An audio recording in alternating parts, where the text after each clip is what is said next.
Est-ce que vous vous rappelez de ce drama? Hein? Et y a rien de mieux pour accentuer le fait qu'ils me considéraient même pas, c'est ça. C'est cette putain de FAQ. Le petit chef a décidé de ne plus travailler sur la chaîne. La considération, c'est aux chiottes. Ils s'en battaient les couilles. Donc à un moment, je voulais qu'il parte.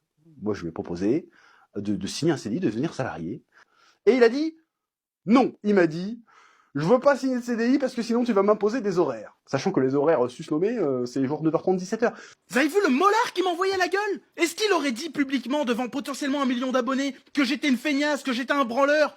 Qu'il aille se faire en... C'était il y a tout juste quelques mois, en gros, c'est une embrouille entre deux frères qui sont créateurs de contenu, ils ont divergé sur certaines choses et ils ont rendu l'affaire publique. Ça a fait un gros bordel sur internet, bref, on connaît tous l'histoire, mais pourquoi est-ce que j'en reparle maintenant? En fait, je suis tombé récemment sur une vidéo du chef Otaku et ça m'a rappelé un peu tout leur drama. Et surtout, ça m'a fait me poser une question, qui est de savoir, est-ce que travailler en famille, c'est vraiment un bon plan ou pas? Parce que je suis presque sûr qu'on s'est tous dit à un moment ou à un autre dans notre vie, waouh, ça doit être trop stylé de bosser avec sa famille quand même, quand on voit dans certains reportages ou dans certains films. Plus de collègues relous, plus de patrons chiants, plus de Laurent. On bosse avec ceux qu'on connaît et qui nous connaissent le mieux, et qu'on apprécie le plus.